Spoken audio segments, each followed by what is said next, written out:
anything yet. This conference will now be recorded. Wow, that was a lag time tonight. Okay, welcome everybody to the MS support group here on October 14th. My name is Kim. I have relapsing remitting. I live in Des Moines, Iowa, and currently on Ocrevus. I will now turn it to John in Michigan. Please introduce yourself and let us know if you need any time tonight. Hi, I'm John from Michigan. I was diagnosed with relapsing remitting MS in 2016. I'm currently taking Zeposia. Um, yes, I would like a little bit of time to talk tonight. Is that Okay, everything? I think, yeah, yeah, that's everything. you did great. Thank you. Okay, Carmen from Canada, welcome, and please introduce yourself, please, tonight. Let us know if you need time. I just love it when you say Carmen from Canada. I just love it. It makes me just takes me back in my memories. Thanks, Kim. Hi, I'm Carmen. I'm in Kelowna, BC, the West Coast, and I have primary progressive MS. I was diagnosed in 2014 and I've been on a number of different things, currently in a clinical trial receiving tolobrutinib, and I would like a little bit of time, please, tonight. Thanks. Okay, thank you, Carmen. Next, we're going up to Alyssa. Welcome. Hi. Introduce yourself and let us know if you need time tonight. Hi, my name is Alyssa, and I'm from California. I was diagnosed with multiple sclerosis in May of 2000. I'm currently taking Mavenclad. I don't need time tonight, but I always like to talk if I can, so I'll just respond to other people. Sounds good. Thank you, Alyssa. Okay, next we are going to Juan Carlos. Hi Welcome. everyone. Introduce yourself. Yes, hi. Can you guys hear me okay? Yes. I'm testing this new setup with the microphone and the Oh, headsets. you like the And I'm headset? using a new laptop that I got recently, so no more iPad. They were too weird. um, um, yeah, my name is Juan Carlos. I am originally from Puerto Rico. I live in Spokane, Washington. It's kind of cold here right now. Um, I was diagnosed in 1991 with relapsing remitting MS. And just like Alyssa, I'm here to support people. I don't have anything important to say, just wanted to participate and say hi to everyone here. Okay, thank you, Juan Carlos. We'll now go to Tisha. Tisha is new to the group tonight. Welcome. Introduce Hi, yourself. Tisha. Thank you. Tisha Marion. I was diagnosed with sarcoidosis in 2017 and started having grand mal seizures and saw my neurologist who then referred me to two other neurologists who determined it's not neurosarcoidosis and it's most probably, I don't know if you can see the quotations, most probably waiting on a second spinal tap to determine if it's primary progressive MS. Okay. Did you ever visit our sarcoidosis support group with Regina? Yes, I'm a Yes. member. Yes, Okay. that's what I meant, the brain fog of how I heard about this support group as Yeah, well. I'm in her writing group. It was open to everyone on Thursdays. I think it was last Thursday, so was that like the second Thursday of the month or something? She Okay, I didn't runs know that about the too. writing group. Yeah, Okay. Regina's amazing, everybody. But if you want to do the writing group, I think it's the second Thursday of the month at 5 p.m. Central Time. So, okay. I will make a note of that. Thank you. Yeah, yeah. And you can reach out to Regina too. She could tell you that. But they send an email like the week before letting you know what the writing assignment is. And yeah, it's fun. It's a good time. And it's a group of a Oh, bunch of people.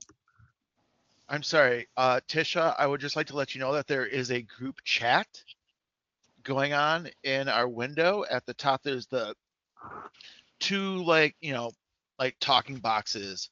If you click that, there's a chat. So sometimes we'll Oh, post okay. stuff in there. So cool. Okay. I wanted to say it before I forgot it. You know. Good Okay, call. thank you. I was totally forgetting about that, John. And then we will go to our second John, who is brand new to the group. John, welcome. Introduce yourself, please. John from Tucson, Arizona, and Rick with AnCan suggested I be on the call and say hello. I am from the prostate cancer clan and doing fine, getting ready to start radiation, and looking forward to hearing how everybody else is doing. Okay, great. And then I don't know, Mike, if you can hear us. Oh, he left again. I think he's going to be bopping in and out. Mike, who lives in Colombia. So we'll go ahead and started. Tisha, do you want to kick us off? Do anything you want to talk about? Questions? You have the floor, ma'am. This is your time to ask a bunch of other people that have MS or just need to bounce anything off of us, or you want to tell us more about, you kind of told us that start out with the sarcoidosis kind of thing. And Gosh, it's the memory brain fog. The cognitive fog, skills for me yes. are just How many people here have I'm cog a fog? I'm a Raise your different hand. person. Yes, it's one of And my most debilitating features. Which I laugh because I'm yeah. like, why is the person that has the most issue with cognition the one leading this group, right? But here we are. So God when uses us. not if, but when I screw up, just gently tell me. I have missed people in introductions because, so just know I'm Kim, you say you personally have the most cognitive effect, but I'm not sure if we all competed where you'd actually place. So just for Yeah. FYI. well, for moderators, I think I'm the one that Maybe, I but might be the between one. us, you're on a league of your own. You're fine. Yeah, We are the ones that exactly. need to be complaining. I fake it till I make it, I guess, but I think we all just help each other out too. That's the other thing.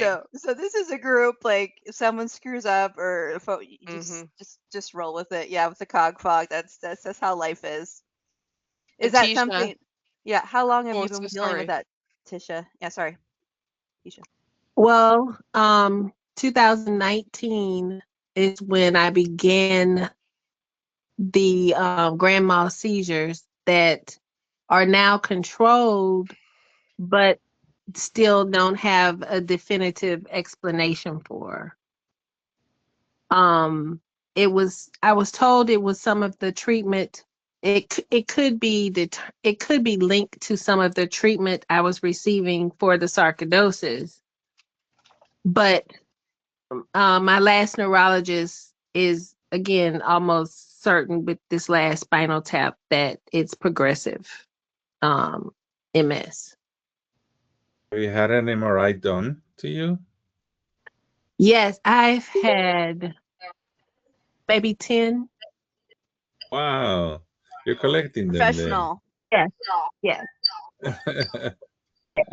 I've had 2 PET scans as well. Wow. I gotta You get off. mentioned I gotta get off my phone. And when I tried to end being on the phone, if I push leave, it's gonna shut everybody down because I'm an organizer. No, there's 2 different buttons that you can hit. There's one that's like end session for all. I can kick your other person out if you want me to. Kick me off on my phone. I think this is the one that is your phone. So I'm gonna kick this one off, and if it's the wrong one, I apologize, Alyssa. No, I'm here. Okay. There you I'm go. right here. Okay. I'm sorry. I did not mean to be rude. I was just trying to get myself together, and I was totally rude. I'm so sorry. No, you weren't worried at all. No worries here at all. No worries here. Technology issues is just norm. That's how it is. So please continue. Tisha, you said that you were also waiting for results or waiting for your second spinal. The results of the second spinal. And the first one, were they inconclusive or? The neurologist and my rheumatologist did not agree. That neurologist felt that it was MS. He couldn't determine if it was progressive or relapsing. My rheumatologist, who's been treating me for the sarcoid, felt that there wasn't enough information to say that it was MS and suggested I see this second neurologist. I see. Okay. So it's very interesting. And I'm sorry to have to welcome you possibly to the Primary Progressive MS Club. It really sucks, but here for support anyway. It's curious that your doctor is maybe saying that he'll diagnose it as secondary or primary based on your spinal tap results. Like, I've never heard of that one before, so I was just curious. But anyway, like they're going to confirm one way or the other for you, I guess. That's what I'm hoping for. Yeah, that's where I am. Yeah. Where do you live again, Tisha? In Baton Rouge, Louisiana. Ooh. I attend the Neuromedical Center on Perkins Row Okay. here. Okay. Good. It's a good place. Yeah, I think so. I'm very pleased now. I was initially going to LSU School of Medicine because I lost my job and was on Medicaid, got on disability. So that took me to a different category of doctors. But now I'm with Ochsner and I got in the Neuromedical Center. So I'm pretty happy about that. Well, that's good then. It looks like you've got the good treatment. Yeah, I'm on the road. I think I'm on the road.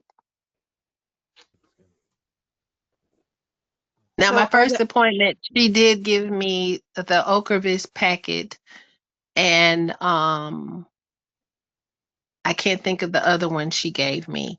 But Ocrevus stands out in my mind because we see the commercials all the time here, and that was the only packet that had a CD and all kind of other stuff to get information on. So once I have my appointment, I'll figure out, I guess, if I'll take that or not. okay, who besides me is currently on Ocrevus or taken? I can't. I used to take it. Alyssa's been on everything. Yeah. You name And I'm not it. currently on it, but I was on it for about 8 years. Longer. I had it for a little bit, but didn't work out for me. Yeah, I've been on it since early 2019. Is it weird that I've never even had that kind of option? Like when I was diagnosed, we went straight to like a pill a day thing. It depends on your neurologist. Depends on your MS. Do you have pill? primary or secondary? What pill are you on, John? Right now, Zeposia. No. What pill were you taking? Oh, Is it Gilenya? Gilenya? Yeah, I started on Gilenya. I took that one too. Alyssa is our resident pharmacologist. Kinda. She knows all interactions, and I said, "Hey, I might be changing medications," and she knew what was up. So keep her brain close. Yeah, go ahead. Keep me. I've had it for 25 years. Yeah. Well, thank you. I will do. Will do. I'm a wealth of knowledge, and I love to share. Thank you for that. I'm Well, glad take you were care. able to get on the Right. disability because that's a struggle for a lot of people to get on. So it was nice to hear that you got you're talking about Social Security disability. Yes, ma'am. I had to get an That's attorney, but yeah. I did too have to get an attorney, but I'm glad that I think you got. yeah, I think accepted. it's designed that way. So yeah. The one tip I was told that was very helpful, you should have gotten a letter saying that you were accepted and how frequent your review cycle is, whether it's like 4 years, 5 years. Did they tell you? Did you read that? Do you remember that? No, I don't. No, I don't Okay. remember, but I will look for it now. Thank you. Yes. And then do you Yeah. have any outstanding student loans? No, no. Okay. Then we won't worry about that part. One of the things I recommend is that you keep a spreadsheet on what dates you saw doctors and what for, because eventually they'll ask you in your review, like, hey, in the last year, who did you all see? What's all the medications you took? And they'll have you a bunch of paperwork for you to fill out. So, with the cog fog, you're not gonna be like, I can't remember what I saw last year. So just keep a running spreadsheet. And that was an amazing tip someone gave me, and it was super helpful when I had my medical review this year to be able to go through that. So, Yeah, thank you so much for that. Actually, I ran into a young lady at my neurologist appointment who had an app for that. mm, Because that's my life now. Doctor's appointments, labs, treatment. That's my life. So, yeah, she had an app for that on her phone, and I immediately downloaded it. So every doctor's appointment, I just plug it in. I actually copy and paste, and it keeps it on the calendar. I copy it to Google Calendar, and then it saves. But I also linked it to my chart because that's another life tool that I have to use now to keep up with the medication. So thank you though. Yeah. you know what the name of the app is you use? I can go to it 1 second. Hopefully I won't lose y'all. Melissa and I also keep hard copies of like discharges and all that kind of stuff, just because in case technology goes kablooey. Yes. But my wife, Tisha, my wife is very, very, very organized, and she takes some solace in knowing that's happening, so that I don't have to worry about that. Oh, that's so good. Yeah, Kim, Awesome. you're right. Melissa rocks. Melissa rocks. I'm For mad. it. I don't keep my own medical records. I have it all in CS Link. What's CS Link? It's Cedar Sinai. It's the Oh, hospital. okay. It's just the hospital you use. Okay, got it. I Yeah, thought you and said I thought you said cedar cyanide. it I is was called like, Cedar, that not is a cyanide, it's cyanide. that's the worst kind of app name ever. Yeah. You It's need one not of cyanide. these. Alyssa, you need one of these. Like Rocket, like Kim and I. And You John. sit with them. Yeah, and John. Okay, I and then do have a headset, but I'd rather not use it. okay, Would you rather me use it? No, whatever it's just makes you like happy. it seems like you have to scream or talk louder because of it, and then you're concerned whether we hear you or not. Okay, I'm Thank gonna you ask. for listening, Juan Carlo. Yeah. I just don't want you to feel like you need to scream for us to hear you. Can you hear me now? Yeah. Yep. I don't know if it's because of the headset or what. I gotta play with my computer. Yeah. I don't think Good. the You're loud and headset's clear. working. I don't think so either. Give me Yeah, a it's minute.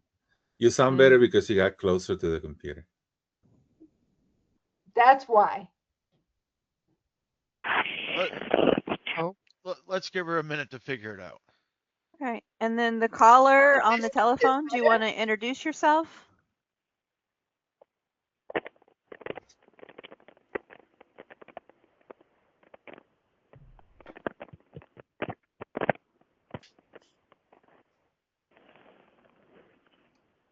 Hello, the person on the telephone. Do you want to introduce yourself? Oh, is it you, Mike? Yes, I'm Okay. Mike. I'm in Medellin, Colombia, and I've had MS since 97, and I like this group. And I do have something to say, Kim, about alternatives for Neurodexa. If anyone is interested. Can you repeat that again, Mike? Alternatives for Sure. what, Mike? Neurodexa, which is a very expensive drug. Oh, New Dexa. and Okay. I've some similars in Medellin, Colombia that don't cost much at all. A few bucks.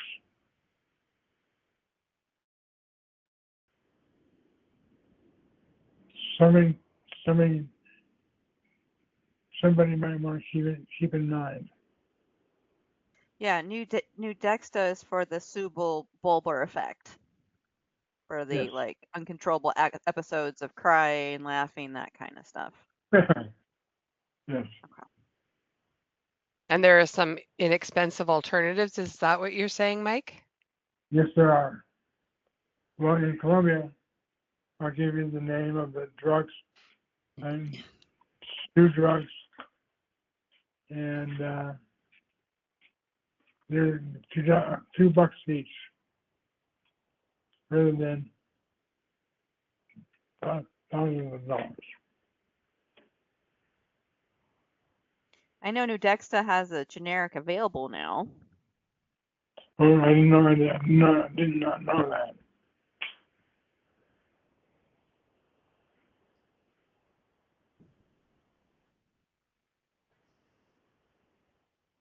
I did locate the app. It's Google Assistant. That's not an app though, is it?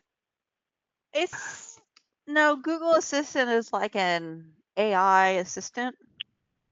Okay, well that's it's notes and it's Google Assistant that attaches to my Google Calendar.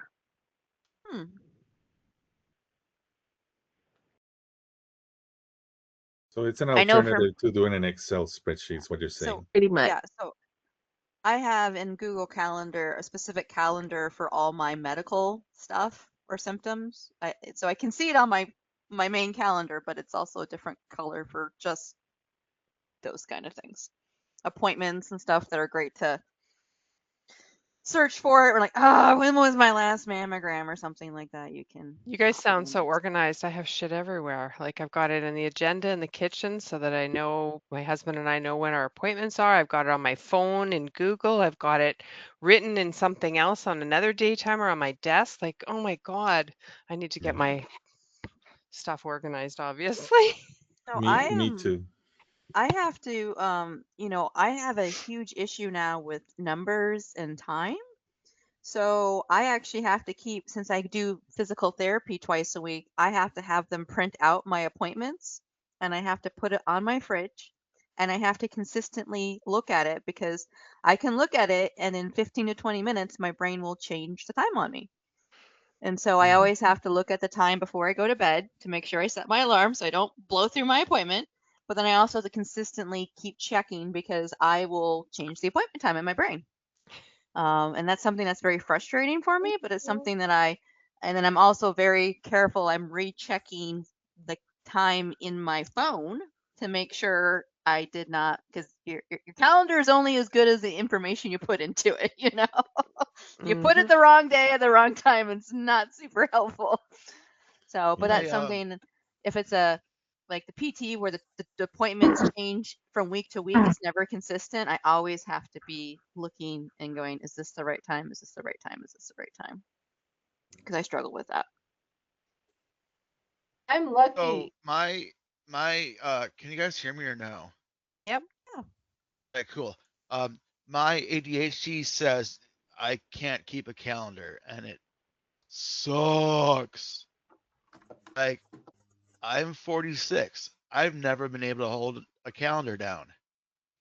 You get 2 weeks into your school schedule, you know what the fuck you got going on. You already know that you're going to get a phone call the day before the doctor's visit.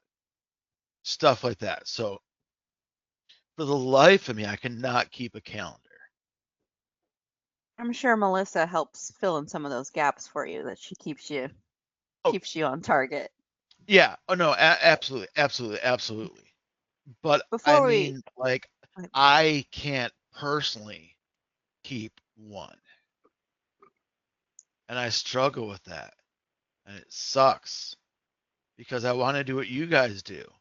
Like, I want to do the Google Notes and do all the stuff that Well, perfect for me.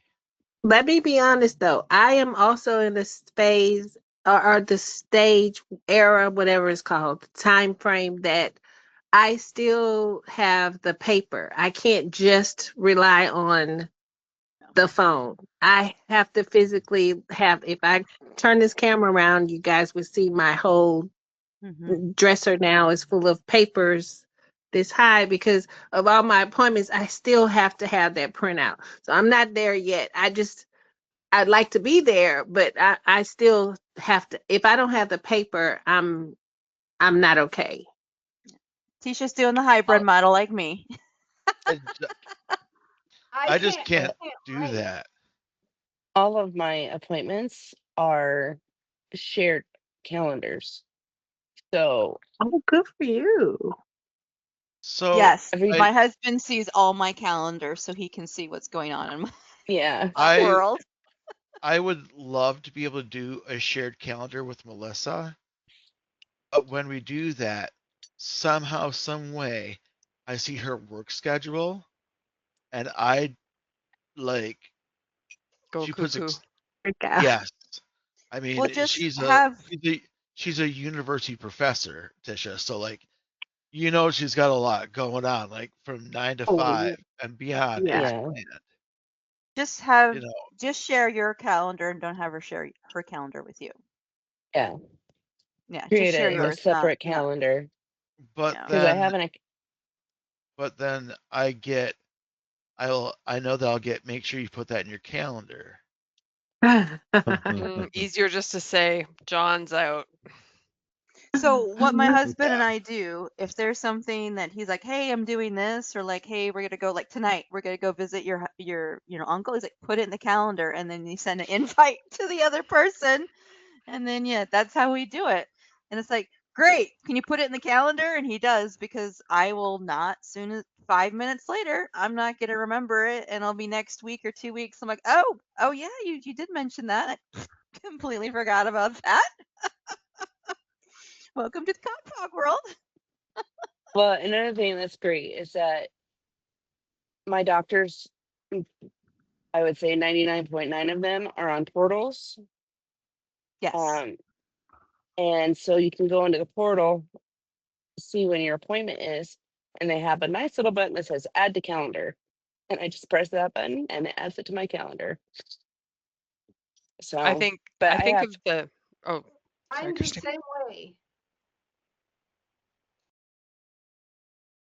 what was that, Cedars, Carmen? it's a Oh, I was just going to say, I'm thinking of how much technology has changed just in the last like couple of years and how much more AI and easier and streamless that it's going to become. Like it's just already starting. It just was something that I kind of thought of. So there are some advantages to be taken advantage of, I guess. Advantages to be taken advantage, whatever, you know what I mean? I just know that I have like 43 years of school calendars somewhere in a dumpster somehow with all the fancy journals with diaries and all that stuff. And you spend $2 on one, you get a free one. You spend tons of money on one. That's just me. I don't know what it is. But no, I do know what it is. It's just a thing I struggle with. And it confuses people sometimes. Nice to hear your voice, Christy. Oh, nice to see all of you too. It's been a minute. Oh, It's hi, just Christy down with Christy, there. this we got a new person in the group tonight. You want to introduce yourself?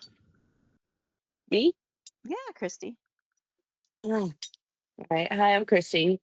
I am currently in Arizona, um, which I do not like very much. We're moving back to Colorado next April, and it can't come soon enough. Anyway, I have secondary progressive MS. I was diagnosed in 2003, and I'm currently on Ocrevus. And yeah, that's about it for my story. Okay. Did you need any time tonight, Christy? I feel like I do, like I needed to say something, but I can't remember what it was. Okay. Damn. Well, Odd. we'll go to someone else first then. Okay. No Okay. worries. I know that John and Carmen said they wanted to talk tonight. Did you guys? Is there anything else, Tisha, that you want? Tisha, do you want to cover before we head to the next person? You can always jump in. Okay. No, I just thank you all for welcoming me. I just see, I hope you can understand, I really see myself in each of you. Because John, I can even relate to calendars. I have a lot of family members who are very supportive. They just don't know how to be. So they give me all of these suggestions and they give me all of these things and they buy these things and all these gadgets and other stuff. And I have maybe 10 different types of walkers that I can't use. So I see myself in all of you, and thank y'all for just welcoming me very much. course. Thank you. Welcome. course. I hope you come back and you keep us updated. And anytime you need anything, just feel free to reach out anytime. We're always here. Regina knows how to get a hold of me. You know, if you're like, hey, what's Kim doing? You know, just Thank you. let us know. Yeah, Thank you. absolutely. Especially if you need to talk to someone between our sessions. If you need to reach out because you're having Thank a hard time and you're like, I just need to vent or have someone that understands what I'm experiencing, so I don't yeah. feel like it's all in my head and I'm going crazy. No, you're not crazy. Thank These you. symptoms are crazy, but no, you're not going crazy. That's just, that's just part of it also. Thank you for that. Thank you very much. You're welcome. Okay, does Carmen or John want to go first? John, you go ahead. Oh, did we lose your sound? Are you Did sure, we lose Carmen? you? Yep. Mm-hmm. Okay, that's very nice of you. Thank you. I No need problem. to preface this with, okay, I read a story, like a journal article today that gave me tremendous hope, and then realism set in.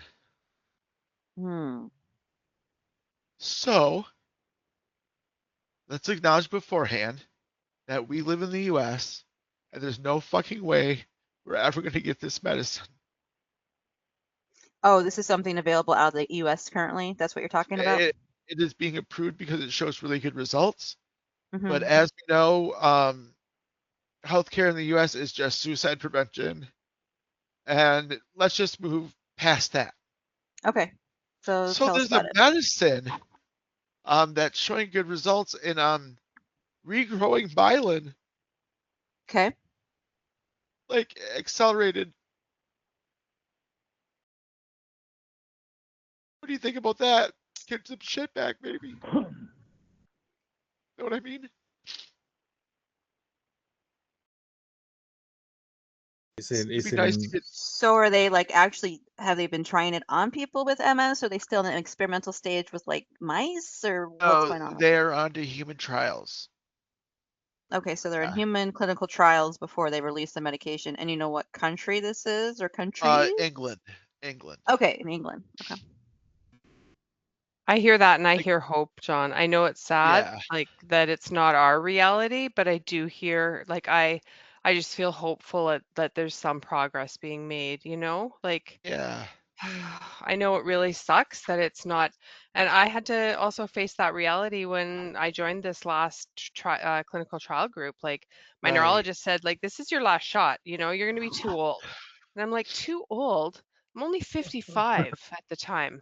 Like, how can I be too old? I'm not too old. I'm trying. I'm still fighting. And then Yeah, you hear that stuff, and it starts to repeat in your head, and you know. yeah, It's shitty, but at least there's hope. There's some hope that I don't know. yeah. Well, And that was good. I was speaking with one of my home health nurses, and his niece works for Novartis, so Ocrevus, essentially. And Novartis has made a breakthrough on hopefully coming up with a cure or something close to it, kind of like what you're speaking about in the London study. So hopefully, you know, something like that, being it as Novartis will hit the market and be available to the US. So And I did post a link to the article that I had read. It's from the MS Society of the UK. So for me, that's okay. that's a trusted source for me. Yeah. Thank you. I mean, like, yeah, I don't think they'd publish that just to like, sorry, we misspoke. Something I'll have to else read hopeful I that. read today was like a $48 billion investment in a company. And I have to go back to it because it was something I read quickly just on my kind of rest break between appointments today. But it was about T cell therapy and about like nano insertion of it, not needing to do chemotherapy, like HST transplants, that kind of thing. Like it would be and so this funding would be to develop that for treatment of MS. They listed, I can't remember right now. Again, I quickly read it, but some other hopeful things at least happening. You Yeah, have to and realize sorry. too, like not even like 15 years ago, we had like 4 MS Yeah, medications. yeah, we didn't have Yeah, And crap. nothing for like primary. yeah, and now we have like over 20 some. Before it was just you had to, inject a needle into you. Now there's pills, there's infusions. So things are changing. We have more variety. So if something doesn't work, or if you're positive for the JC virus, you Hmm. have other It, alternatives. So there I've are things going in the pipeline. Never as fast as we'd like. Absolutely not. one of the things that honestly just uh, makes me feel worse about it is the pulling of funding from MS research. So that doesn't make me feel better that I'm a human with MS, you know. But all politics So much aside, right, funding John? being pulled. Yeah. Yeah, yeah. But you also have other countries like the UK that are still doing the research. It's not like And the US is I the can, only place doing research. yeah. And the research they've been doing the research for years. So it's still there to be researched. Like they don't necessarily always need to do new studies. They have the information. They just need to start compiling it. I'm Yeah, just, I'm perfect example of that being in the place where I'm at in my clinical trial. Like I'm now on the medication because they've closed the trial, so they'll be compiling results and results will be released and we'll see, did it really help people with primary progressive MS or not, So it's there's different stages. just, um, I still agree with my diagnosis a lot, maybe more often than I should, given that it's been like almost a decade, but it's still there, you know. Every time I pee on the floor, I've had a really heavy day already, so I just wanted to come here and just kind of, you know. No, you don't know because I'm moving my microphone away from my mouth. We still heard you. John, you know what? Hmm. I've had a really, really heavy week, and actually, I was gonna like I'm debating about what to even share because it's been so heavy, and that I'm sitting here like I just honestly was thinking to myself, well, aren't you a contradiction, Carmen? Like you let John go first so that you like get time to pull your words together because it's going to be kind of a crappy update, but here you are the one cheerleading and trying to encourage you. So which is just the whole contradiction of spirit. I'm just going to talk for a minute, John, let you collect yourself if that's okay.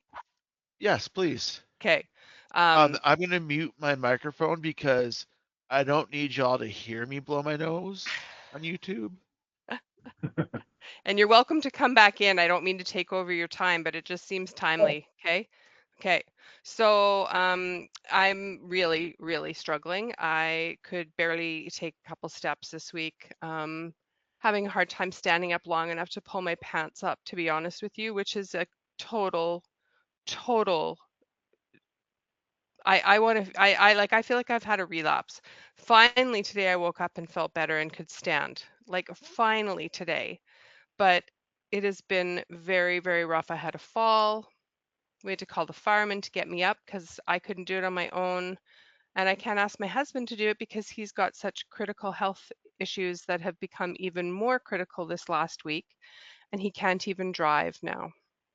So now we're completely isolated and have to ask people to help us with driving. So as if my world wasn't small already, now it's gotten even smaller.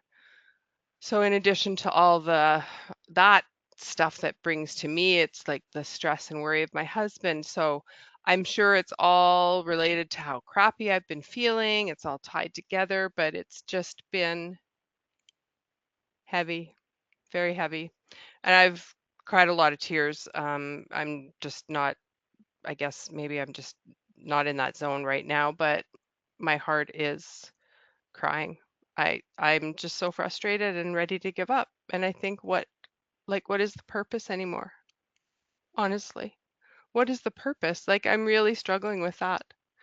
And then on the other hand, I turn around and I'm cheerleading and trying to be positive and confident. And it's such a contrast of like who I really am is the cheerleader.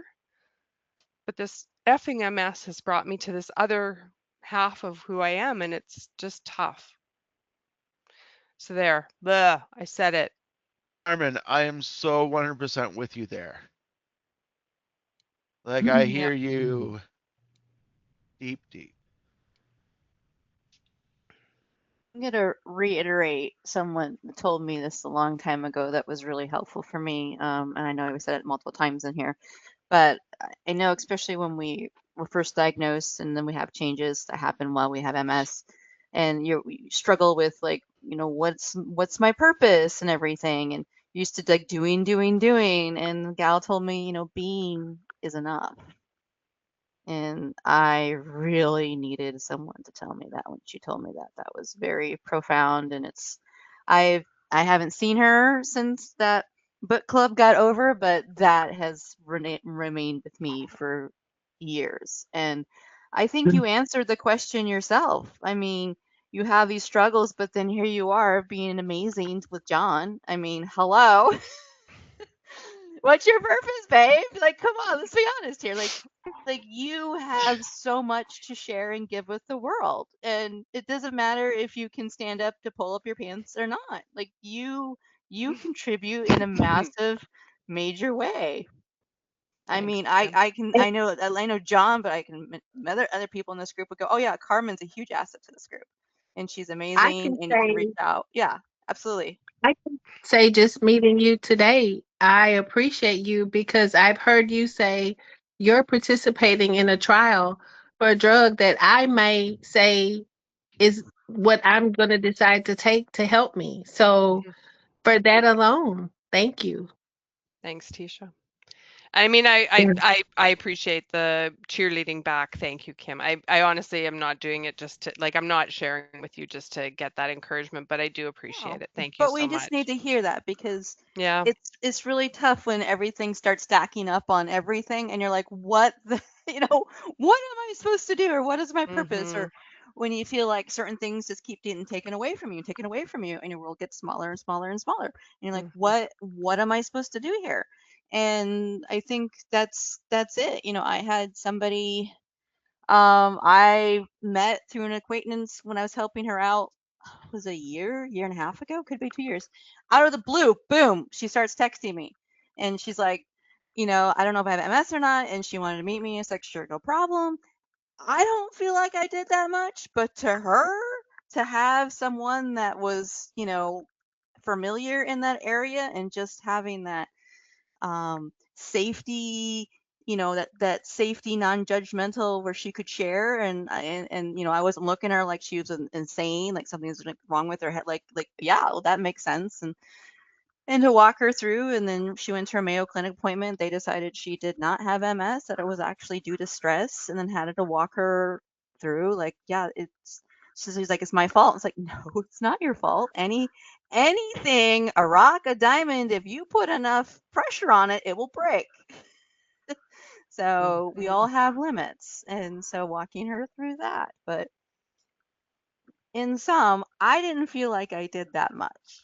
But to her, she felt like it was a tremendous help, and she was incredibly grateful for it. So even though I guess I have, stuff that was helpful to her, but it didn't feel like it at the time. But her reaction to me Carmen, seemed Visitor way. guide. Carmen, I feel like this is a very specific Canada, Michigan reference. So everyone else hold on for this. Carmen, you're my favorite Canadian, and I've met Dave Coulier. I don't know who that is, John, but it sounds good, and I'll take it. He's the dude from Isn't he the one, the from. singer? Alyssa, did you say you have a visitor or something? I have a visitor. He's right here. Oh, Very Oh, cute. yeah. My caregiver Boogie. brought her puppy, and this is Ollie. Cute. We all Who have animals. who were you referring to, John? Here you go. He's with Dave you. Dave Coulier Coulier. was in oh, he was in the growing TV up in the show. 90s. He was in the TV show. What was it? He was in Full House, Full House. There we go. and he I gotta. and he is a Canadian Oh, okay. Okay. comedian Yep. that's been Yep. performing since like the late 70s. And I'm more favorite than him. I'm Yeah, impressed. yeah, Okay. Yeah. That's who I was thinking of. yeah. Thanks, John. He looks strange in that picture you showed, Kim. I remember him from that show that John was talking about. He looked very different. Yeah. Well, this is current age. Obviously, he's aged a lot. The 35 Oh, years since the show's. hold on. Can you guys still hear me talk, or did I do something wrong with my headset? No, I you're can here. hear you. Okay. Dave Coulier is the reason why Alanis Morissette wrote her entire first album. Wow. He is the guy that she's complaining about, and you ought to know. All right. So that is how Dave Coulier is importanter than you might have thought. I like that word. I like the word you chose. Yeah. Importanter. So go check out Jagged Little Pill by Alanis Morissette, her first album. That was probably, I think it probably came out in 94, 95? Yeah, around then. I just saw. Yeah, it was like So totally freshman year for me. I see Christy laughing her ass off, and then she was doing the cut it out, which is what his big thing that he did. So Oh, yeah, You did right. do Good one, that, Christy. Yeah. yeah. See, I can remember that, but I can't tell you what I had for breakfast. That's It's okay. isn't it? That's okay.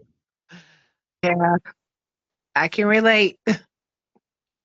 Christy, we can't hear you. You're on mute, Christy. My bad. I'm sorry. I was No, like, welcome back.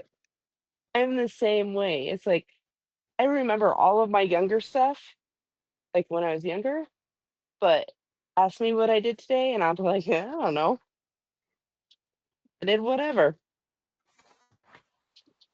Ask me what I had for dinner. I don't know. And I know that people know who John Stamos is. Like, Yeah. yeah. I don't think you guys know that he was the drummer for the Beach Boys for most of the 90s and early 2000s. Yeah, Know that? duh. Oh, Alyssa's like, duh. Is that why they had the Beach Boys on in a guest episode of Full House? Time, yes. Yeah. I just saw that on Entertainment Tonight too. They did that. They had a little write up about that. See, it all comes together somehow. All because of you, Carmen. This reminds me of Spreading like, was goodness it all over. 6 Degrees of Separation with Kevin Bacon I or know. something? Yeah. Mhm. No, 6 degrees of Kevin Bacon. Thank you, 6 Not even Degrees of 6 Kevin degrees Bacon. of separation, just 6 degrees of Kevin Bacon. Yeah. I remember there was this website like 20 some years ago that you could type in him and another actor's name and it would tell you the degrees of separation with between them to Kevin Bacon. Yeah. Excuse me. Are John and Carmen, did you share everything you wanted to share? Yeah, I'm good, thanks. A positive thing, just to show Tisha that it's not all bitching and sad about stuff. I went and hung out at the comic book shop. I hung out at the card shop Thursday, Friday, and Sunday, basically from open to close, except for yesterday. So I was able to sort through the collection that a friend gave to me, and I found valuable cards. Good for Like you. valuable enough to feed my addiction for a while. Ooh, dangerous. I'm just like kind of back into the game of Magic the Gathering again. But the shop I go to is just everyone's so helpful there. Like it's such a safe place that it's just so nice to go there. Like everyone knows like who I am. Like some people just say the guy in the wheelchair, which is fine Because you are the guy because in the wheelchair. It's like Cheers. It's like Cheers. um Yeah, There's a everybody uh, bar knows your Cheers. name.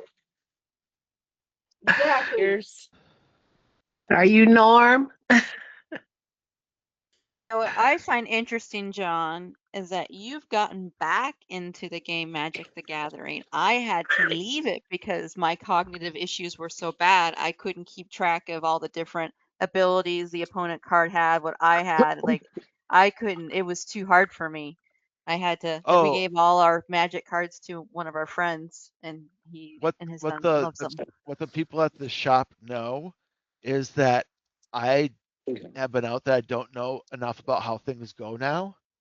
That unless it affects me, just like whatever, like explain it to me in a minute.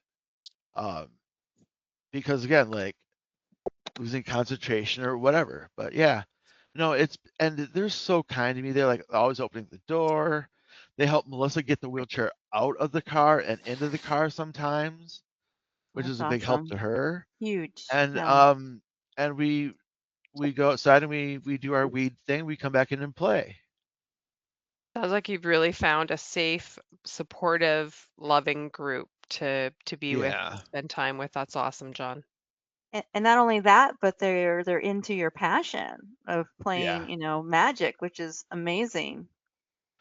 Um, basically, I'm still doing the stuff I did way back then, but just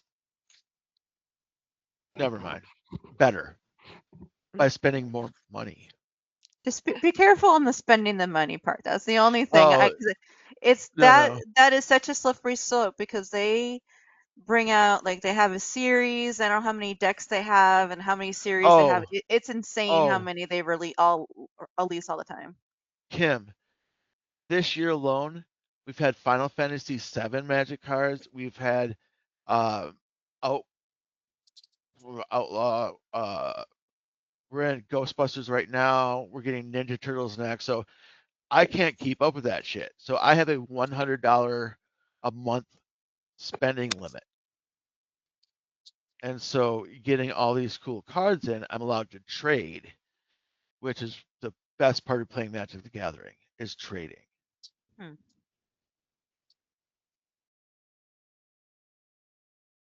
And and Yeah, there I never got into that stuff. there is a card now that is called the guy in the chair. Because in the Spider-Man movies, there's his friend Ned, his best friend, who sits in a chair and looks all the stuff up, and he says, "I'm the guy in the chair." So now everyone at the shop is giving me their copies of the guy in the chair. Mhm. It's cool. Fair enough. Awesome. So So it's not offensive. Like it would be like a compliment if someone's like, "Oh, that's the guy in the chair over there." Like Oh yeah, that no, kind of not reference. That would be like cool. okay. This is how I feel about the closer people that I have there. They make like disabled jokes and wheelchair jokes to me all the time, but it's fine because I know like they don't mean anything by it, and if they did, the other ones would kick their ass about it. Comes from a place of love. Yeah, from a place of love. Like, hey, do you mind if we get that off the middle shelf for you? Like, the middle shelf, you fuck. My stepdad Yeah. calls me Wheels. Yeah. What's going on, Wheels? Nothing. Same old shit, different day.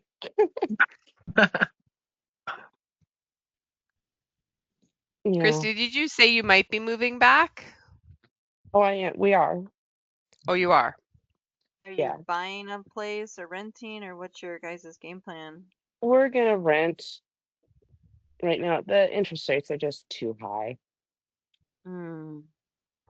Are you going to go back to where you were outside of Denver or closer to Denver, or you don't know yet? We're gonna be outside of Denver. Denver's just too expensive. So we'll be in one of the metros that surrounds Denver.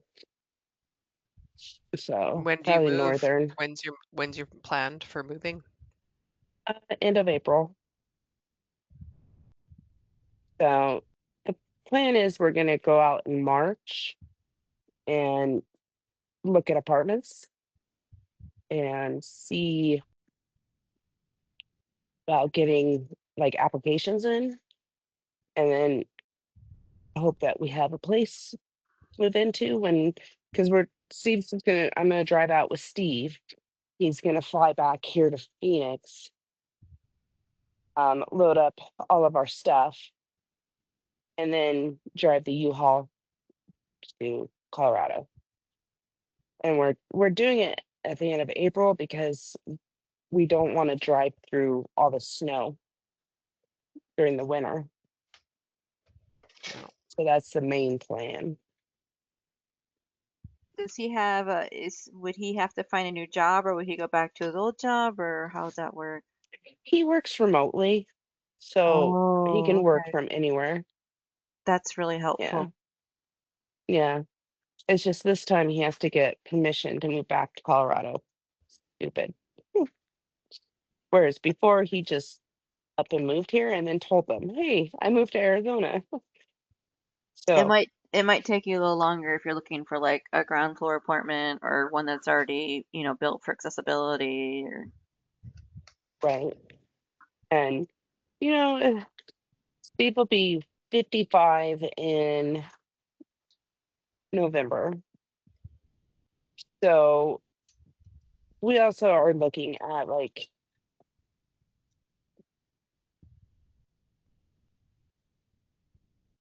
age requirement for communities. So they have more accessibilities built into their apartments. senior apartments, they're called. Yeah. Yeah, I always got upset when I was younger looking at apartments like, oh, that one looks so cool. And to be seen, I'm like, come on. Every time. It's like, I can't live there. Yeah. Yeah. So that's the good thing about being married to an older guy. It's only 9 years older than me, but he hit Only 9. 55 before me. It's only 9. That's fine. Yeah. Yep. When we met, I was 24. He was 33. So He we've was been so old. together. Yeah. When you're 24, you're like, oh my God, you're so old. 33. And you get older, like, oh, that wasn't old. Right. Yeah. But he's got the maturity level of a 15-year-old. So that has never changed. I really enjoyed Steve when I got to meet him. He's a very nice guy and he cooks really well. Yeah, That chicken he fettuccine, does. fettuccine Alfredo was amazing. Yeah. Um, yesterday he made chicken adobo. It's one of my favorite meals that he makes. And he learned that when he was in the Navy. And he learned that in the Philippines. So good. Is there anything that you remember that you wanted to talk about, Christy? Absolutely not. Okay. Like, I have been racking my brain and not trying to think, or because that's the best way to remember stuff is not think about what you want to talk about or Yeah. remember is to not think about it. And I can't remember, but I know it was something. I don't know. Just with me, I've just started getting weaker and weaker. It just sucks. Like, and a lot of it has to do with, I would say, the medical care in Colorado is tenfold way better than here in Phoenix. I mean, I haven't had a complaint of any providers that I've been seeing. They've all been great, but at the same time, it's like, okay, I need these referrals. I haven't been in physical therapy for almost a year, and it's taking a toll on me for not being in physical therapy. And I've been trying to do like just what I've learned, but of course, my memory sucks. So I doubt I'm touching barely a small percentage of what I've learned to do.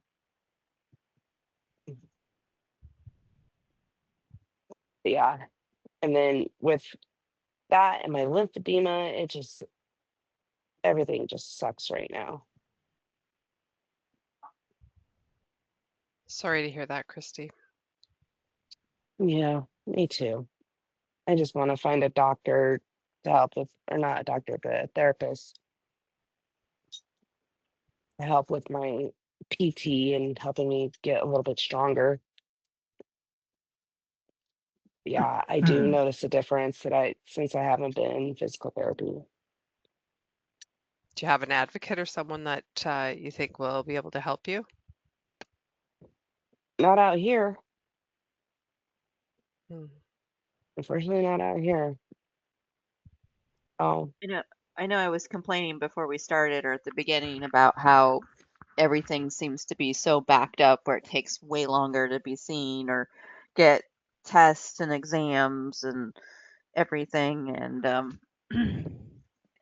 then the whole thing too where the ball just gets dropped all the time and if you're not on top of it you're constantly having to pick it up if you like I'm still able to pick up the ball but a lot of people aren't able to do that or the health care is just so daunting. I mean my insurance company that sucks.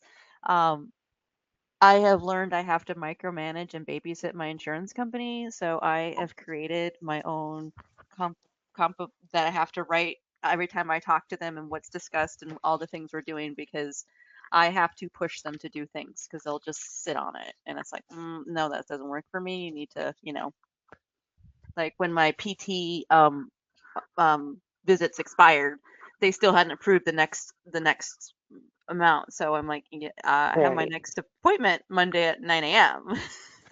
Oh, okay. Well, we'll expedite that because it's in less than 3 days. Thank you.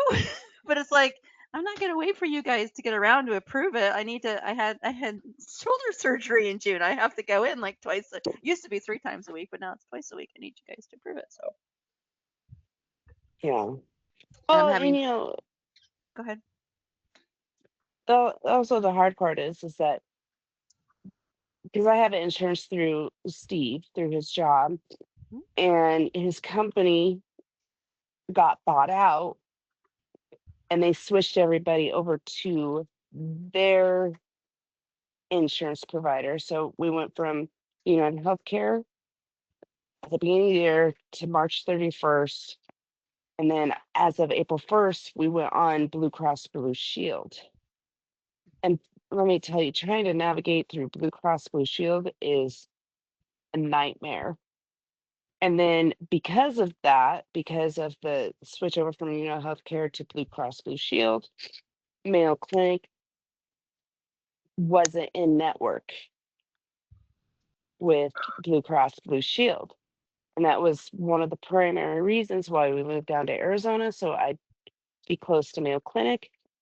And so as soon as we found all that out, it was hurry up and scramble and find a new team. So it's like I've been putting together piece by piece and provider by provider. So it's been a complete nightmare trying to So, get So everything put exhausting together. too, hey? Oh so yeah. have you done research, Christy, since you're going to be having the same insurance when you move back to Colorado? If your old providers you can see with the current insurance you have? They are not, except for like my physical therapist. So I need to get a hold of my old neurologist office, my pain management office, so that I can get my baclofen pump refilled. Um, and I think that's it. So neurologist, pain Just not management, easy. Like you got to get all new providers and a whole new network. Like, oh man, I feel for you. a whole That's new team. Yeah. Well, and the get to thing know is, them that all and if I get a hold of them, which I need to get a hold of them sooner than later, but all they have to do is fill out a form um, to be put into in network with Blue Cross Blue Shield. So yeah, so everything is changing also with insurances. They're going based on like the provider's name instead of the location. So that's what Blue Cross Blue Shield is. They go by the provider's name, and if they're not in network, then they're not in network. Their facility might be in network. Them themselves are not in network, if that makes sense. It's kind of weird. It's just like Mayo Clinic is in network. So if I ever have to go to the hospital, they're in network, the hospital. But if I need to see a specialist that's part of Mayo Clinic,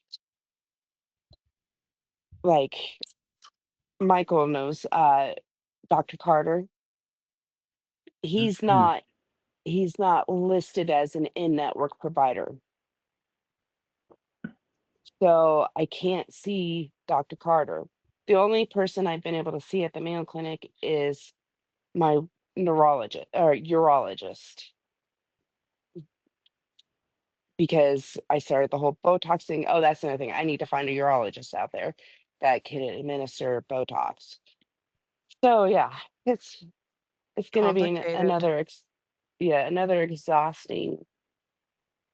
Let's find a doctor No, I've heard thing. horror stories. I don't know if they've clamped down on this, but there were horror stories where people would go to an in-network hospital for an emergency and say they needed like an emergency heart surgery, but didn't know that the surgeon was out of network in an Right. in-network hospital, and they get this ginormous bill because if it's an emergency situation, you're not gonna be like, hold on, let Let me me call check my my. insurance company and make Yeah. sure that you have to ask, is this doctor in network with my insurance? When your spouse could be dying, it's not something that you think about. But I've heard so many horror stories where the surgeon or something in an emergency was out of network, and then they got hit That's with so this awful. Oh my God. huge bill. Well, like Yeah. my back surgery last year was like over 200,000 for just a back, and that wasn't an emergency procedure, and that wasn't as Right. expensive like as open heart surgery would be. Hmm. No, I can't imagine. Yeah, that is kind of scary, just going to hospital period. Like, just think if I was with Blue Cross Blue Shield when I was hospitalized for 32 days last year,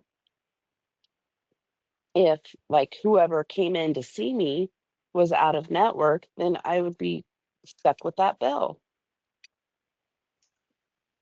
Just Think If I doesn't you're can seem ask, right. if I can ask, are you having Botox for the headaches? No, and my bladder. Okay, understood. So Okay. it's really common in MS to people have urinary problems or even incontinence, fecal or Incontinence, yeah. urinary. And one of the things that people have done to have find success is using Botox for the bladder. Yeah. Another thing that's helped me really great if you're having any bladder issues, Tisha, is I've gone to a pelvic floor physical therapist, and that was like game changer for me. A lot of I didn't even know a pelvic floor physical therapist existed, honestly. And I was really shocked when I went to my neurologist, like, "Hey, I need a referral." And he's like, "I don't really usually do those." And I'm thinking, freaking over 50% of your people have urinary problems. This should be like your first line consult, Mm-hmm. So anyway, yeah, we talk about everything in this group, Tisha. I Like we had talk a about pro. Yeah. I actually had a prolapse, okay, Mm. so I'm very familiar. okay, I'll good. just leave it there. Yeah, well, I'm glad you got the help you needed, and hopefully you had stuff. But yeah, Botox for bladder here in MS community, we have multiple people that get it. And interestingly, Yeah, my it's appointment today, Tisha, was Botox for migraines. So I get both sides of my body done, both ends, whatever. Who needs it Yeah, in your well, face? Like, yeah. Well, well, some of it is in your face because it controls, tension in your head. But anyway, right. I guess I'm saying cosmetic versus actually for yeah. helping with your well, I functioning. always, I started with the bottom, and now I'm at the top. So, There you yeah, go. well, and the funny thing is, I always joke with my urologist. I'm like, hey, can you save like a little bit of that Botox that you're putting in my bladder and inject it in my face? Because I'm starting to get some wrinkles. He's like, no. I'm like, oh, come on, Dr. Keepy. Just, just a little bit, just little spurts. yeah, Those like one wrinkles shot. are hard earned though. I mean, do you want to give up those hard earned wrinkles? I mean, come on. You earn those. No. But yeah, so I'm just like, he's like, fine. He's like, no, I can only do the bladder. And I'm like, fine. I guess the bladder will suffice. So yeah. But yeah, I'd rather have the bladder a little bit under control than Priorities. Priorities. yeah.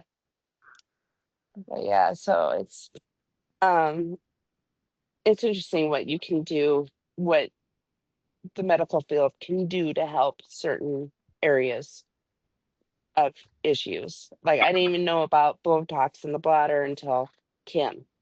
She's another um she's a moderator. You're talking about Jennifer Digman. Jen. I don't Yeah. know why I said Kim. I was That's looking at okay. your Could you picture, see Kim. me? You see me. Yeah. It's fine. I Jen. Uh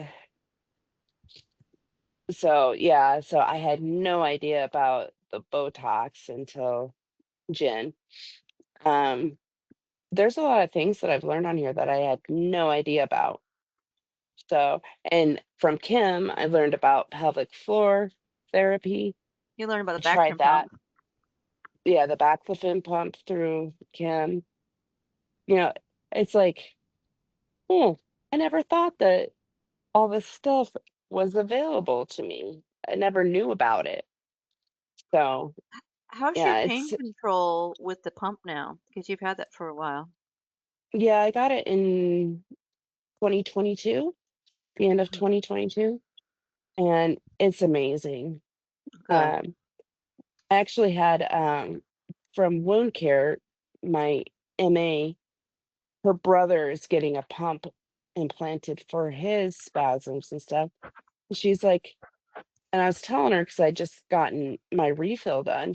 And I was telling her about it. She's like, "Is that a baclofen pump?" I said, "Yeah." She's like, "My brother's getting one, um, because he's a paraplegic now. He got in a car accident.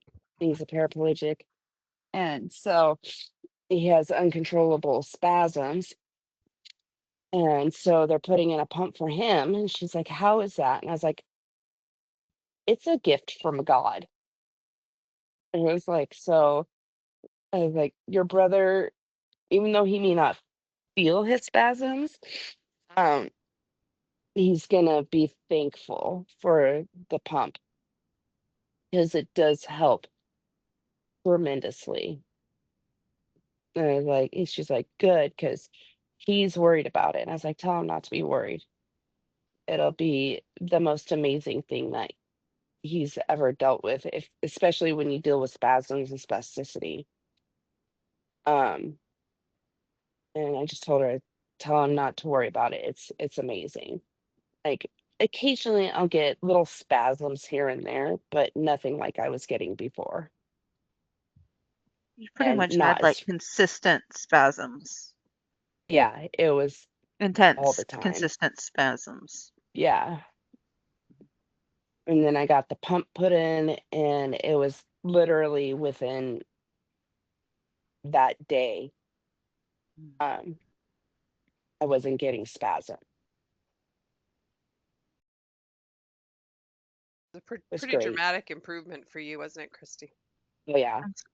It is life changing, especially when you deal with spasms, spasticity all the time.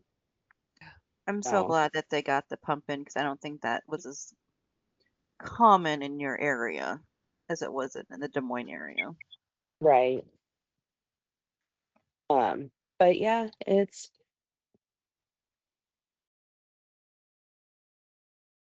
like I said, it's just a life changer. It's a game changer for sure. Is there anything Um, anyone else want to talk about tonight? Just make sure, like, I don't know, Alyssa, you've been pretty quiet. I know, Mike, you were talking about Nadexa earlier. I'm quiet because Well, I was talking, what were you saying, Mike? I was on, in Colombia, there's a healthcare group, and with I want to see a neurologist, and she, within 2 minutes of meeting me, she said, "Percent for this." Yeah, you have to go through a cohort to get in, and I found out I believe I'm too old to be helped by anything, so I'm fine with that. But I was saying I was taking Neurodexa, or I am taking Neurodexa, but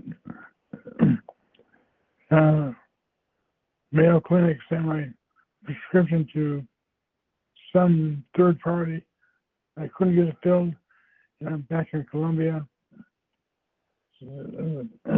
I found 2 bills, one called Dysensia and one called and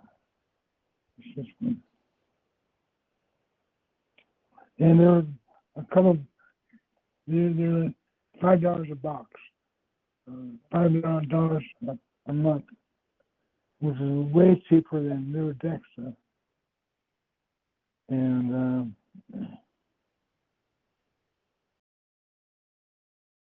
see, this one's called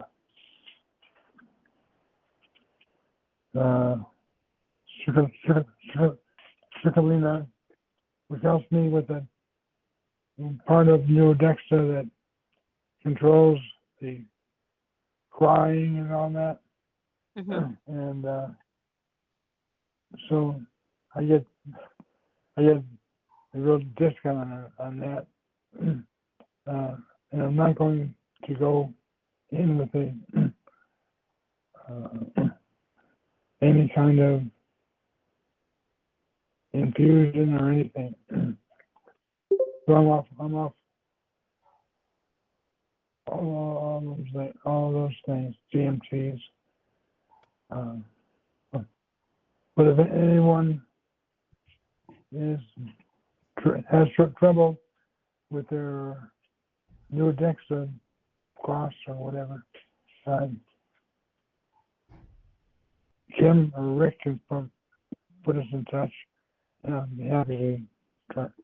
These are drugs that are available in Colombia. None, I don't know about in the U.S., but it certainly is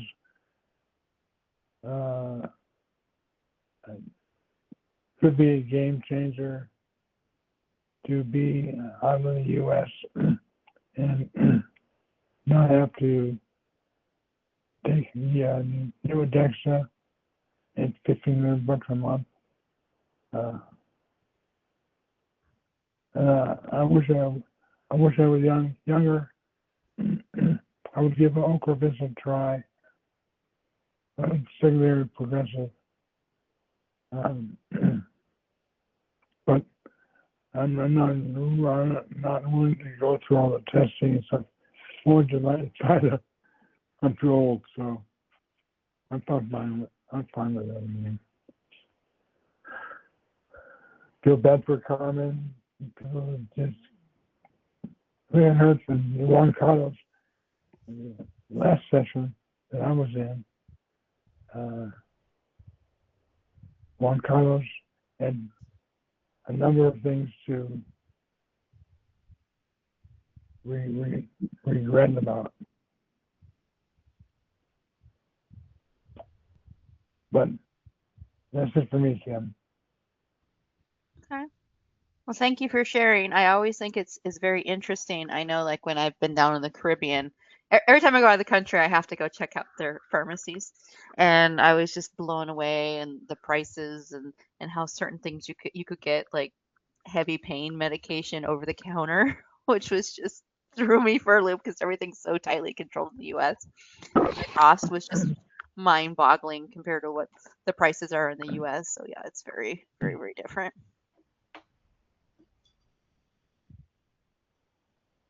What were you gonna say, Alyssa?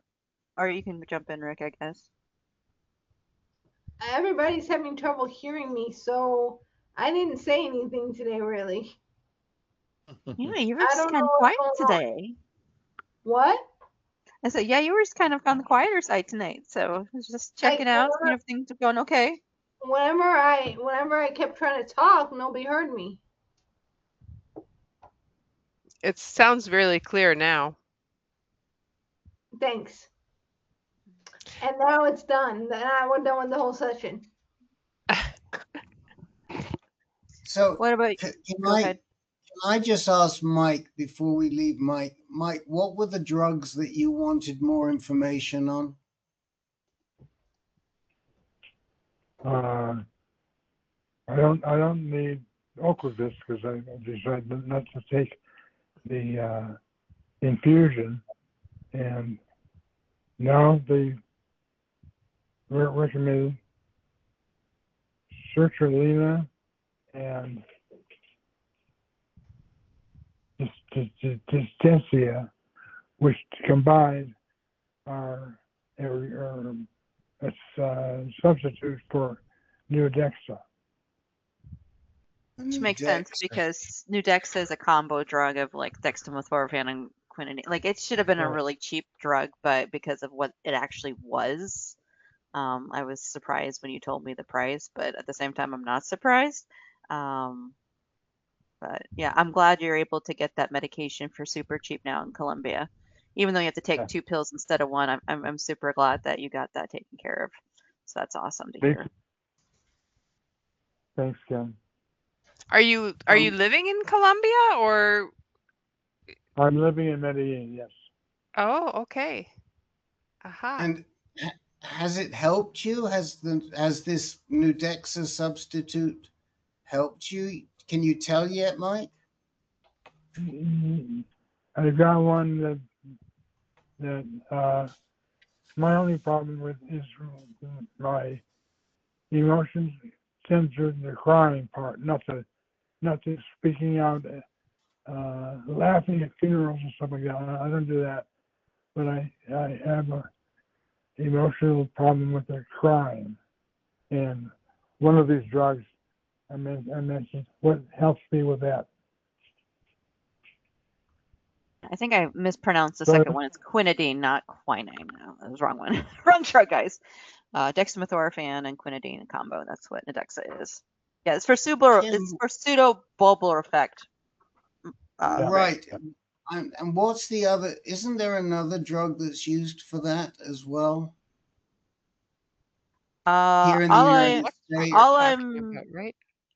All I'm What was it? aware of is Nudexa, and that was a combination Okay. drug of dextromethorphan and quinidine. Okay.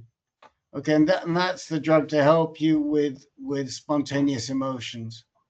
Yeah, where like you have like inappropriate laughing or crying. I know that Right. Andrea in previous discussions she talks about frustrations with dealing with the pseudoportal effect. Yeah. Yeah. Yeah. Do you guys know if there's something similar to it, to the what we're talking about, the emotion flaring without any context? Is there any other problems that MS people suffer that it's similar to it? Because I'm Like kind of going emotional, through do you something. mean? Yeah, like having problem controlling your emotions, like crying for whatever reason. I I don't know know if. for me, Juan Carlos, one of the things I experienced is when I feel a really strong emotion, Mhm. I can't hold it back. It just comes flying out. So if I have like Yeah. severe, like, like, so I was never a big crier before, and now I'll just start breaking down in front of people, and I have to go, I'm sorry, it's my MS. I'll be fine in 5 minutes. I just can't control when I feel Mm. the extreme emotions. I can't hold them back anymore. I go off the cliff. Yeah. And it was really hard. First it was incredibly humiliating and it was embarrassing, and then one day I realized if you had a choice of feeling extreme emotions or feeling no emotions and being a robot, I prefer the extreme emotions and feeling like a human being and being human versus like feeling absolutely nothing. That would Good be reframing, Kim. yeah, yeah. Well, I had to because of like, and I just got over it. And then also the silver lining of it is me being incredibly vulnerable like that really made people connect with me and meet me, and we had a good connection. So it actually was a good thing where people really, were compassionate, and I would make connections versus like crying and just feeling isolated. So actually, it was overall it was a good thing, but I had to get over me bawling my eyes out in front of people uncontrollably for like 3 to 5 minutes while my body recovered from feeling that extreme emotion. So It you sounds think? to me, Juan Carlos, like you're struggling, you're thinking that you're feeling a little bit that delicate in that regard. Yeah, the thing is that I don't know, because I also have bipolar, and I am going through the same issues that you guys know. I'm still struggling with them. Um, but that's something that has been going on recently, and I talked to my therapist, and he thinks that it's just because I'm going through so many emotional problems right now, that it might be connected to, just me trying to deal with it. But bye, Lisa. All right, Um, sorry, I gotta go. Bye. Bye. um, Which so makes sense. Yeah. I hear what you're saying, Juan Carlos. yeah, but it's overwhelming. It's like sometimes, even when I'm talking to my therapist and I might be telling him, I'm going through this or that, and it bubbles up, like I get choked up and stuff, and I've never had that issue before. And then Mhm, the opposite, sometimes I'm trying to relate to people and I'm flat, like I get no mhm. emotion, and it's hard for me Yeah, to. I have yeah. this Flat effect. um RBF, you know what I mean? Like a resting bitch face. Oh, Oh, thank you for spelling out for me, Juan Carlos. Because I'm like, Yeah, what is that? Thank you. yeah. So it's like somebody's oh, telling me something, and I'm like, but inside I'm feeling empathetic and all that stuff. It's just that yeah, Mhm. yeah. it's hard for me to show the emotion in my face. But then So kind Okay. of something extreme, say. happens and it bubbles up. It's Yeah. like the extremes, yeah. So Juan So I don't Carlos, know if it's MS related or not.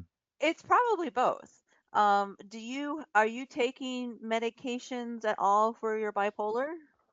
Yeah, I'm taking a bunch of them. Okay. Do you see a psychiatrist for that? Yeah, Yeah, You and might want to get in touch with them and just let them know that this, and they might need to just retweak something or do yeah, something a little bit to help tune it. So yeah, if I were you, I would reach out to your psychiatrist and let them know that you've had these things. You don't know if there's MS, bipolar, or combination, yeah, and see if they can tweak because they're probably the ones that are going to be the most knowledgeable on how to yeah. deal with that. That's what I've been doing. He Okay. made a couple of changes, and I'm waiting for it to have an effect. But Okay. I was just concerned because we were talking about what Mike is going through and the medication that he's Mhm, mhm. using and stuff. And I know that I've read about it, but it doesn't quite match. I was just wondering if there was something else that I'm not aware of that you guys might be aware of. But I guess it's just like a combo, like you said, It of could the be. meds I'm taking. And then the other thing I wanted to tell you, Juan Carlos, is I went up to Mayo Clinic once, and they're like, something's up with Kim. Kim's like totally like there's something, and he's like, you are hypomanic right now. He's like, you are not bipolar, but MS can have bipolar like symptoms. Mm, And yeah. him telling me that was like giving me this huge piece of my puzzle because Mm-hmm. then he like let me go, like, figure.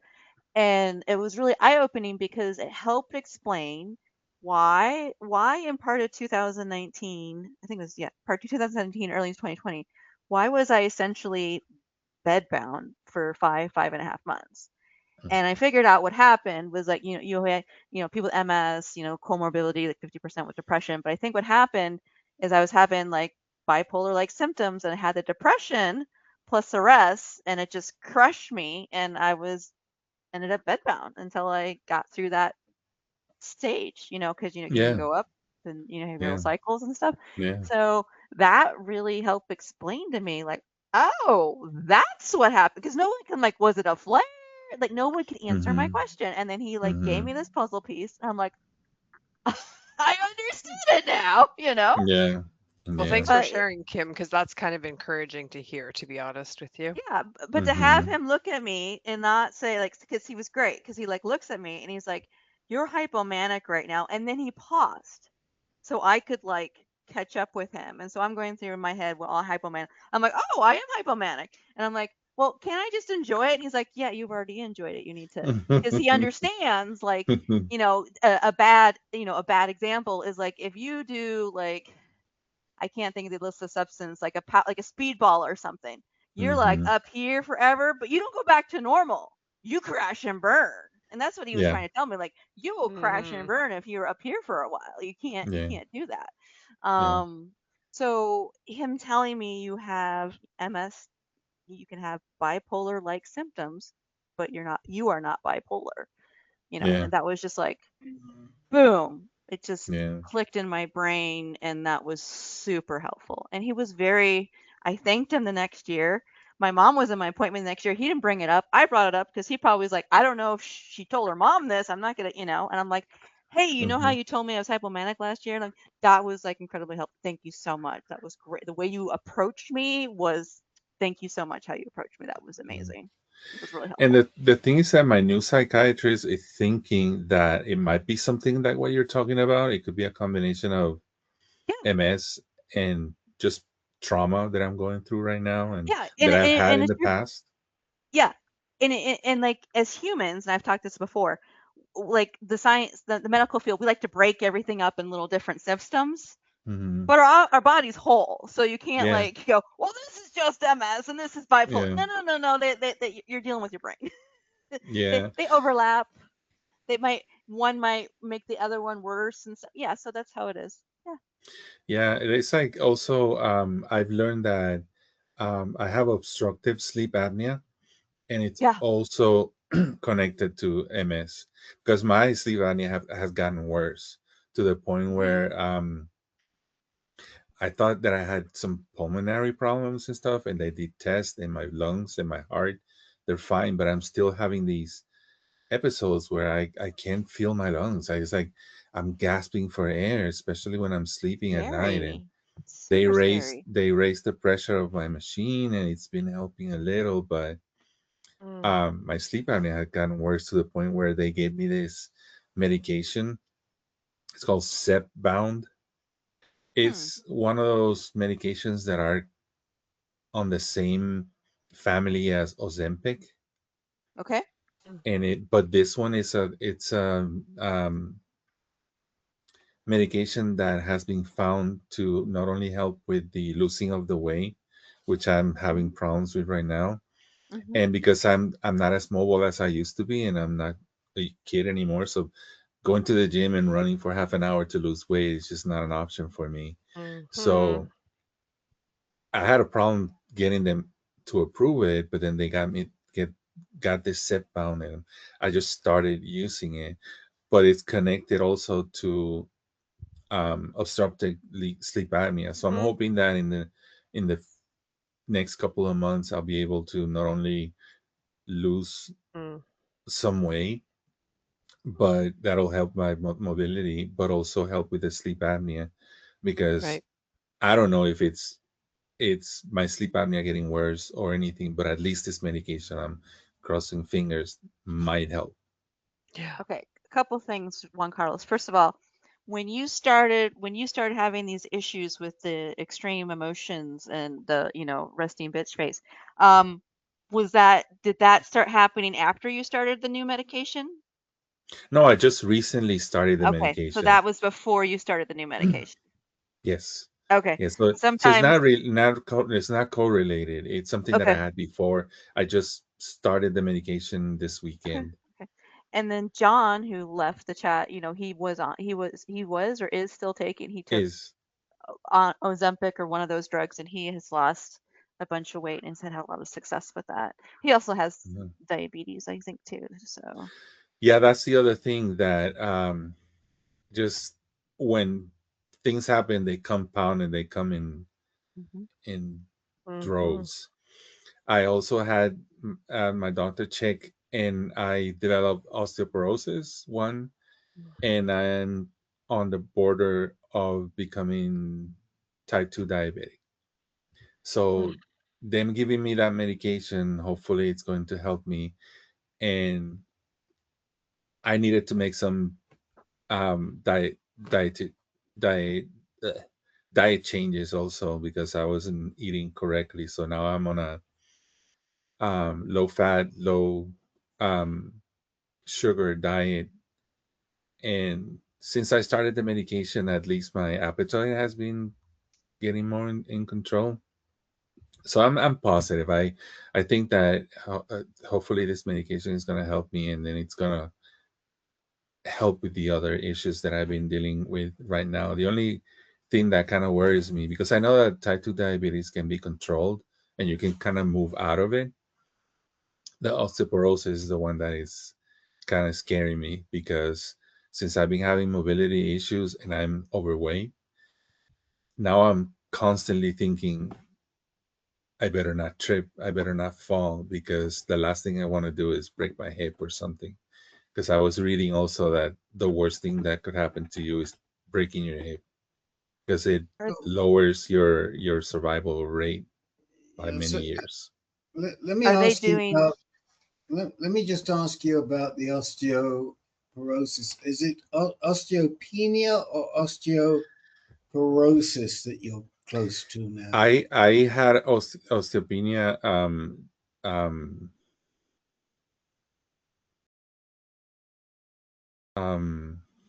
diagnosed, but then they did a another test, and Yeah, they found that the range that I am on is puts me on the osteoporotic. osteoporosis Yeah. range So now. when I was when I got diagnosed with prostate cancer, and I thought I was exceptionally healthy, and I was running God knows how many miles a year and everything else, because they were putting me on long-term hormone therapy, they tested my bone density, and it turned out I was osteoporotic. I couldn't believe it. Wow. I mean, when I thought about it, it made sense, because I know how much height my dad lost. I knew my sister had issues. Mm-hmm. And so it was quite possible. Um, Now I was making I had no testosterone in my body. Yeah. And they gave me 3 infusions of zoledronic acid over 2 years. Mm. And I also changed the exercise.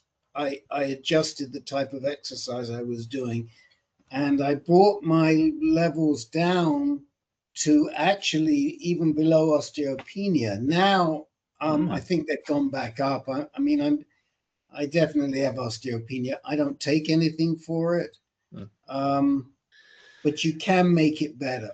The reason I'm raising it is you can make the osteoporosis better, but it requires certain exercises, and it probably requires that you get onto a bone strengthening medication like Prolia or something similar to Yeah, Prolia. they got me on Fosamax.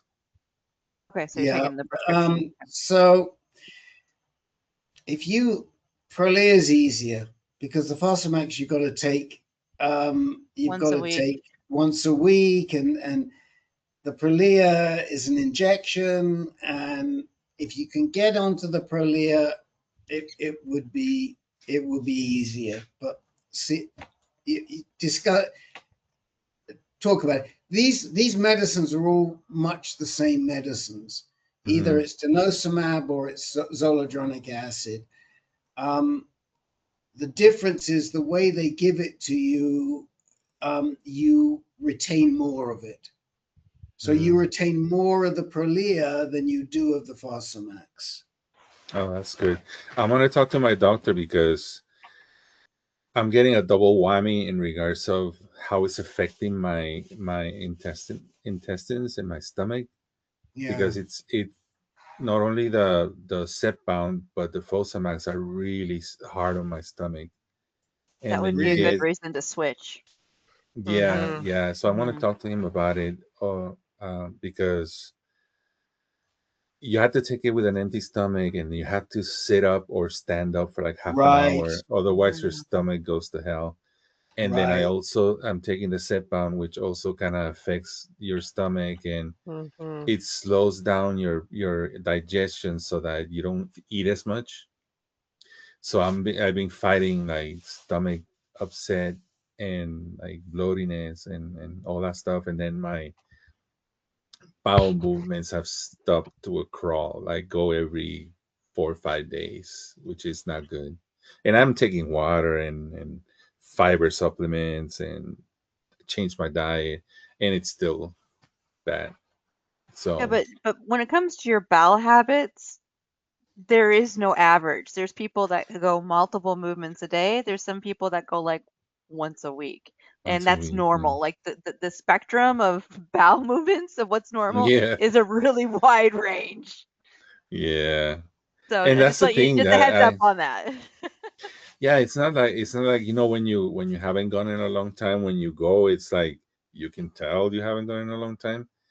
In my case, it what comes out is the normal shape and stuff. So it's not like I know that my stomach is working too hard. Everything it's coming out normal. It's just that my frequency has changed to a lot less than before.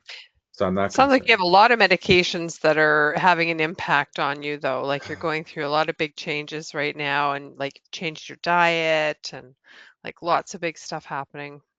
And it also Yeah, might be good. A lot of times your insurances will allow you to like have a consultation with a pharmacist where they'll go through all your medications and things like that. Not like just your local pharmacist, but like they actually have pharmacists hire, like that's what they do is medication review. That might be something you might want to look into to see if there's anything they can tweak with your medications. Like, hey, I'm having these stomach issues. And like, oh yeah, well, we see if your doctor can switch like this or this or that, or they yeah, can do some things. So that might be a good check-in for you since you have so many different medications you're using. yeah.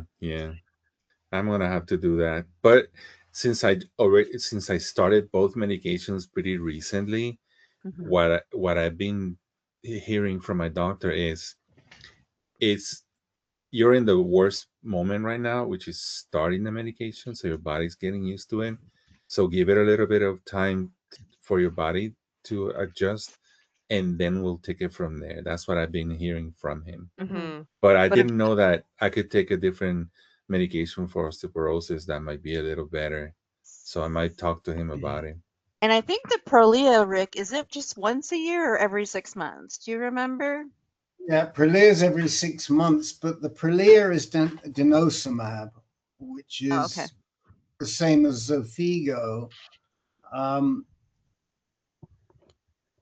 Fosamax is a bisphosphonate, and that's the same as Zometa, which is what I got.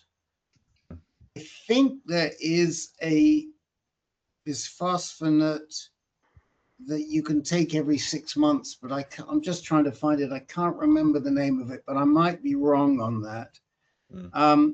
What we know now is that denosumab is probably a better drug than the bisphosphonate.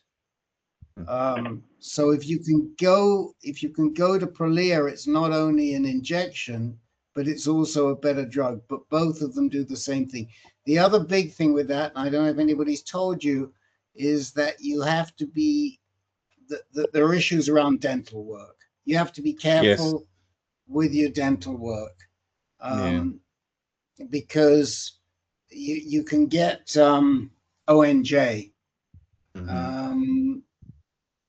osteo what's it? Necrotic. Necrotic jaw. Osteonecrosis of the jaw. And so you have to be careful with both these Sorry to bones. interrupt you guys. I'm gonna just say goodnight. I'm in a lot of pain and I gotta get going. So thanks for listening and Hi, yeah, Carmen. sorry to see you guys. Great seeing you. Bye. Carmen. Bye. Bye, Carmen.